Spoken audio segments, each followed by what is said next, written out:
Today is April 9th. This is our weekly development check-in for Backdrop CMS. Let's start with introductions. Tim, do you want to go first? Hi, I'm St. Paul Tim. I am up in Deerwood, Minnesota. And today is April 9th. This is our weekly development. There we go. Could you hear that? Yeah. Sorry, I do that every time. I'm Tim Erickson. I'm up in Deerwood, Minnesota. Been doing Backdrop for a few years now. That's all. I am Jen Lampton. I am here in Oakland, California. I've also been doing Backdrop for a few years.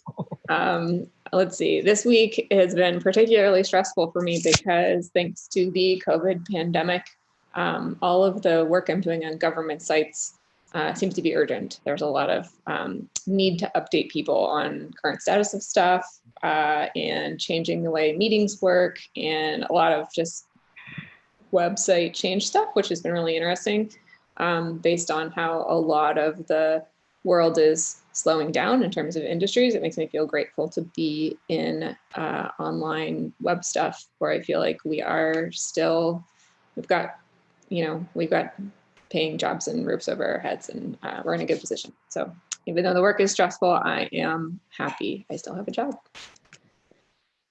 Okay, let's see. For today's agenda, we have a couple of items in the 115.2 release. Normally Quick Sketch would do this, Nate, but he is unable to make it today. So I'll just run through these top issues here.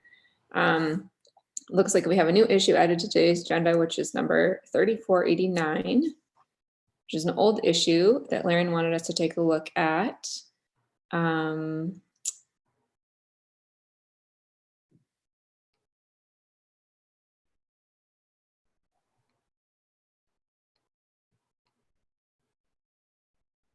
Trying to figure out what a quick summary of this would be.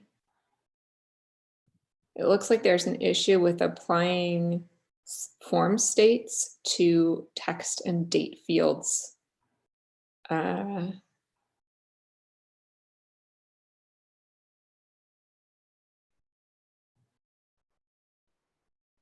So it's just a developer inconvenience where it looks like if you're applying states in Drupal 7 or Drupal 8, you can do it sort of at the top level of a field array. So something like form, my field, pound states. But in Backdrop, it looks like you have to attach the states at the value level, which is not expected. So this is labeled in here as a bug. And a bunch of people are reporting the same thing and wondering if that was intended, which I think it's not, and then if we should fix it. So I would agree that that is fairly important. I'm going to add the bug fix milestone candidate label, and we'll take a look at how hard it is to fix. I'm not sure if anyone's looked at that yet, but that could be a trivial bug fix that could go in at any time. It could also turn out to be more complicated than it seems and might have to wait for the minor release, but it is definitely a developer experience related issue. So I'm going to add a DX label to the tag as well. Okay, thank you, Laren, for bringing that up. It looks like we don't have any other issues that are specifically highlighted for the 115.2 milestone, but there has been a ton of progress made on all of the bugs in the 115.2 milestone that have had pull requests. Taco went through a ton of them and made sure the pull requests still applied or updated them if they didn't, closed issues if they weren't relevant anymore. Just did a lot of triage on that list. So if anyone is looking for something easy that could be a good place to jump in, there's a bunch of stuff there that needs review. And that could help us close a lot of these little annoying nits that have been around for a while in Backdrop. So thank you, Dr. Lamont, for spending so much time on our bug list. It's great. All right, next is the 116 milestone, which has a tentative release date of May 15th, which is coming right up here. Our feature freeze date for that is May 1st. So any of these issues that we're working on now that we want to get in by May 1st have less than a month to get them done. So just to kind of put some pressure on that. Fortunately, our list today is full of issues that are either merged or RTBC, which is fantastic. So let's just start with the first one here that was merged. This is the setting up autocomplete on all link or path fields. So this was we had an autocomplete option in a couple of places, like in the rich text editor, when you were adding a link, you could type in something and it would autocomplete on the path and give you a link to internal content. But we had a bunch of other places where we had link or path fields that didn't have that functionality. And so this pull request added that feature consistently through the user interface. Anywhere there's a link field, you can now use autocomplete, which is pretty cool. We also have 2 issues that are RTBC. One of them is this ongoing issue we've had for a while where base sub install profiles. So if you wanted to have one profile that install and depend on another one. So if you have something that's slightly more than minimal, if you have like testing profile needs to extend basic or something, I don't know, you can have them now where we didn't have them set up before. That is ready to be committed. So that is very exciting. VW Panda, I think, added that one to the list and they did a ton of work on it. So thanks, Peter, for spending so much time on getting that one in for us. That'll be really helpful. And then the next one is just sort of an annoyance that Clonos recognized a long time ago. We have the ability in Drupal, starting in Drupal 7, to disable a text format. And when you do that, it disappears from the user interface with no way to turn it back on. This pull request just provides a disabled section in the text areas page so that you can turn on one that you've turned off before and so that it is visible that it exists and is disabled. So it's a little user experience improvement. This is number 1575 and it is also marked RTBC. So we've got that ready as well, which is great. The next one, this is issue 1032, adds a new text format interface. So still in that text formats page, most of the page is unchanged, but we used to have these weird vertical tabs at the bottom. They've now been replaced with a modal system that works a little bit more like field UI with like a configure link on one side and you click the link and then a box pops up and you configure it and you save it. So it's much better user flow going through that form than it was before. It looks like the issue, everybody really likes it, but it has a couple of issues with validation. So just a couple little nits that need to get cleaned up, but it's pretty close. The next one is to allow customization of author and date display. Tim, since you're here, do you want to give us an update on that one? Sure. So that one is allowing us to use tokens to modify the submitted by person and date, and so you can change the date format with tokens in the UI. And I have been updating for the last 3 weeks, but I didn't update the issue. My mistake. I should have put notes in here, what we talked about last week. I think this is, we've got it marked as works for me. It just needs a code review. So I think it's primarily looking at a core committer to look at the code and offer some feedback. I think that's where we're at. Yeah, it looks really close. Yeah. Thanks for that. The next one is allowing forward revisions. And I know there's been a ton of progress on this in the last few days that I haven't followed up on. Tim, I don't know if you know more than I have since you looked at that just before this meeting, but. Sure, I do. So could I do a quick screen share? Yeah, that would be great. Because then I have the PR open, and one of the issues that came up that I'd like your feedback on, I could show you. So I'm confused. Going to the wrong app. Here we go. Screen share. Okay. We'll do the whole desktop. I think I'm sharing, right? Yep. Okay. So actually, let me switch back to the issue. So the issue here is a workflow issue.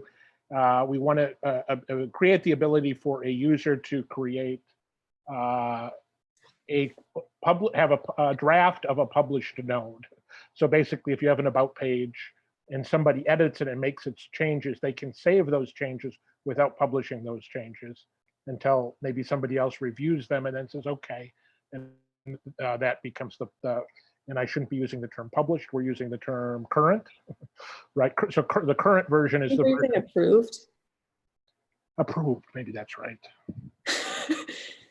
Naming things is hard.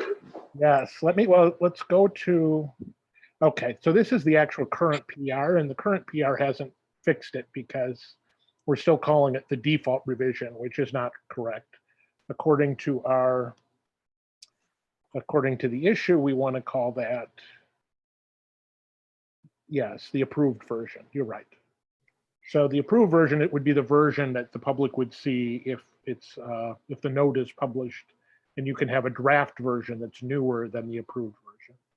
Anyways, if we actually go to the PR, one of the questions so Doc Wilmot earlier this week had a concern on the UI. Let me just click on the edit node.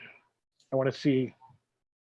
Okay, I think he hasn't done this part yet, but we have some suggested changes to, if you're saving the current version, so you can well, again, if we go back to the issue, you have the option to save and approve or save a new draft is what we're recommending. And he hasn't fixed like the save and approve. He had a concern that there were the previous incarnation of this issue that we were looking at, say 3 months ago.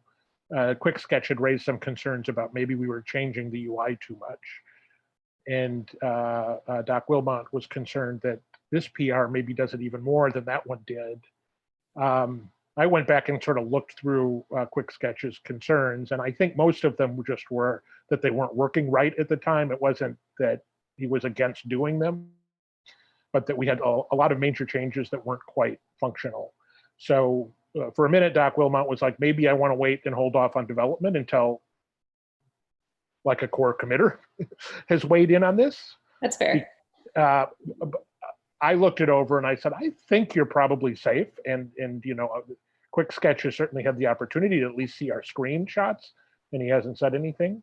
So I think Doc Wilmot decided to go ahead and do some work on it, and he did. I'm not seeing the changes here, but where we are seeing the changes is on the revision. And this is where, Jen, I'd like your opinion. We were still using the term clone. We didn't want edit because you're not editing a draft, right? Because you're actually making a new one. And, Yeah. I think we had talked about some wordier versions, and I just threw out this idea to Doc Wilmot, and he liked it. So I said, well, go ahead and implement it, and we'll get feedback. So it's instead of clone, it's copy and edit. Yeah. Didn't we have another one that was like create new draft? Was that confusing because you didn't indicate to people that they were copying it?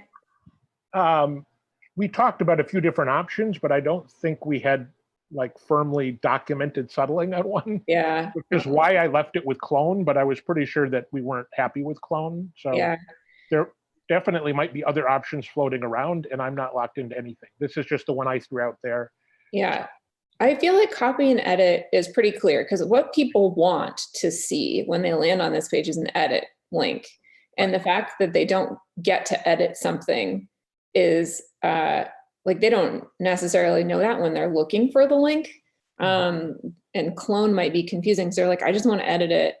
This at least gives them the idea where it's like, okay, what you want is edit, but you are not allowed to edit this one. You can only copy and edit. So it sort of also trains them like, here's the word you're looking for, but here's what you actually get. So I am happy with copy and edit. Okay.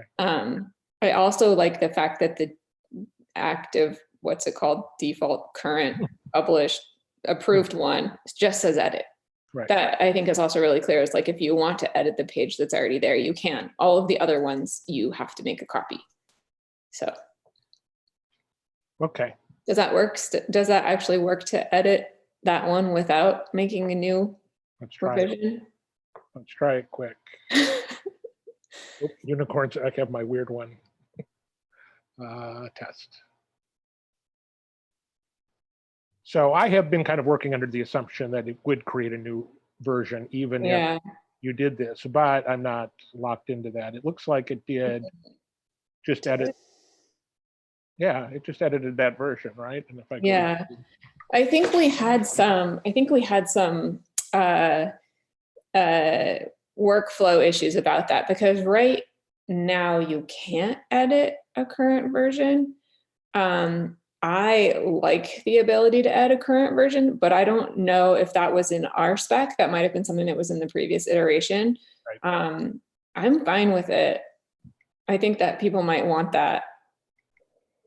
So I tend to agree. I think it's probably going to be easier to, people are going to be confused if they want to just edit this version and not, yeah, and if it automatically creates a new, like where would that, like if I had a forward draft and then I made a temporary edit here, like, and then that went ahead of my forward draft, that would be weird. yeah, I like that. The copy and edit, I was worried was too wordy, but when I look at it on the page here, it doesn't feel bad at all. Yeah, I think it's fine. So good. Okay, so he's made, there's definitely some forward progress on this. Yeah. And probably enough that people could go, like a week ago, I would have said it's not worth looking at because there was so much that we changed from the PR. But I think it's getting back to where you could look at it again and make some comments, even though, but if you are looking at it and giving comments, I recommend reading through the issue summary because there are some things that we're planning to change that aren't reflected yet in the PR. Do you know if in the current pull request, if the node form has been cleaned up yet? Like, does it not have vertical tabs on the revision edit if you copy and edit something? Well, if you copy and edit a revision, it is clean. It was, let me check. Yeah. Nice. Yes, that's clean. That was on the previous PR. Okay. But if you copy and edit the current version, right? It has everything. That's amazing. That's perfect. Yeah. Yeah. Okay. That's great. If you copy and edit the approved version. Words are hard. Okay, that's all. Okay.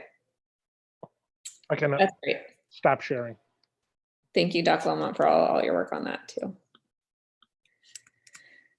Okay, let's see. I seem to have entered full screen and I can't get my agenda back. Okay, here we go. So that's great. That was all the issues we have scheduled for 116. There are 2 issues that are currently in the milestone that were rollovers from the previous 115 milestone that didn't get in. One of them is the signing of download packages so that if you wanted to update core, for example, you'd be sure that you were getting the actual version of core that we said you were getting. And that issue requires some changes to project module in addition to changes to core. So it hasn't been getting a lot of attention. It's on Nate's plate to take a look at that one. And the other one is on my plate, and that was the file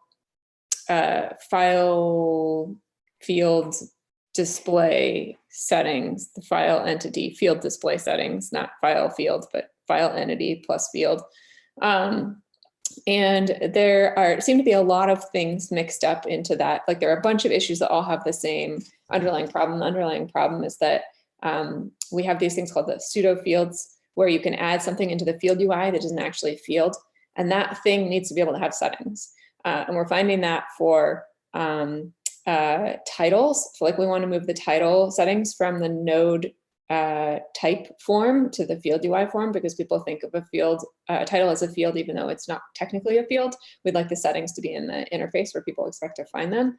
That same thing applies to, I think, an issue you were working on, Tim. I think this the date format configuration. That's also something that could live on the field UI tab rather than on the content type tab. I'm not sure if it's better there or not, but I saw it mentioned in that issue. So just something to think about there. And then there's the file field display settings should also be settings on the file field itself, not on a separate tab. So there's a bunch of stuff that's all kind of mixed up there. I'm not really sure which one of those needs to go first. I've been working on the file field one because that was something that went into core recently. And I feel like it's going to be confusing to people who haven't used file entity module in Drupal 7 or are new to Backdrop. They're going to be really confused by that interface. But it is very hard to set up for this particular instance because there are so many settings that are on that other form, which is why there was a whole nother form for it. Whereas if you started with something like title, that would be much easier because there's only one field that needs to get moved. So I'm thinking about starting with title and then adapting that code to work for file field UI so that we have something that isn't specific to one thing but can work across all pseudo fields. But yeah, so where I am right now is I have a pseudo field with settings, but only has one field on it and it's in file UI. So we're halfway between the two. So I'm not sure that one's going to get in by 116. I would love it to, but I haven't had the time to work on it lately. So that's where that one is. But I have not pushed a pull request for that. And I think that if I did, I might be able to get some more help with it. So I'll try and at least get my stuff onto a pull request so other people can have a look. Okay, so that's the end of items on the list for Backdrop Core issues. We also have an item here, initiatives, which is going to be on our weekly agendas from now on. The one thing we wanted to mention this week is that next week on April 16th, we will be talking about the initiatives that have been proposed in the forum. And they don't have to be necessarily final, but they should be close enough that we can submit them to the PMC. And if there are a bunch that we like, we can say, hey, we think these 4 should be Backdrop's initiatives for the next release. So probably not 116, but 117. So it would be the next 4 months, or I don't know how long, a year, whatever it is we decide. They might say in the proposal what they want, might not. But just something we think are good ideas. So we can say, hey, PMC, the community thinks these are solid proposals. Should they be initiatives? Yes, no. And we can move forward from that. So if anyone is watching this meeting and is curious about proposed initiatives, please check the forum. There's a section there called initiatives with a bunch of proposals in it. And feel free to weigh in with comments on the forum, letting us know what you like or don't like. Maybe not don't like, but don't prioritize a particular initiative. And that'll help the rest of us in discussions about them next week. Great. Tim, is there anything else you would like to talk about in today's meeting? 2 things, one of which is Doc Wilmont, amongst others, have been raising the alarm that it is 3 weeks till code freeze, feature freeze, 3 weeks from tomorrow. And we'll come back to that date in a second. That he'd certainly like to get some folks to help review some issues and make some progress before the 24 hours before feature freeze. So some of us are talking about doing a sprint this Sunday. Doc Wilmont and Gregory and myself have already committed to it. Others might show up to just try and focus on some things for the next release. That'll be this Sunday at 1 o'clock Pacific time. For a couple of hours, we'll be online. So if anybody's available to help with that, great. The last thing would be, this would normally be an outreach meeting, Jen, but should we talk quickly about the Philly Camp CMS on this meeting? I think you're muted. No. Sorry, there was some there's a truck outside. I don't think you can hear it, but yeah, so CMS Philly would be great. You have talked to the organizer there? Well, we've exchanged a couple of emails. We asked them if we could, if they would sort of add Backdrop to their list, because it used to be Drupadelphia, and they've been working with a local WordPress group, and they wanted to make it more generic to CMSs. So they're calling them at CMS Philly. It's going to be a virtual event. And this connects to the last agenda item because it is scheduled to be May 1st, which would be feature freeze. So if we are like doing a heavy participation in CMS Philly, we need to think about that. They were a little bit short of sessions, and they were hoping that if we could, one, they were sure they could add Backdrop a little more prominently on their site.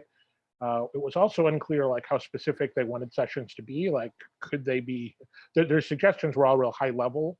Like their session suggestions were all generic, not specific to CMSs. And they have clarified that they are happy to have what Backdrop or Drupal specific sessions. They were just trying to encourage people to think outside of that.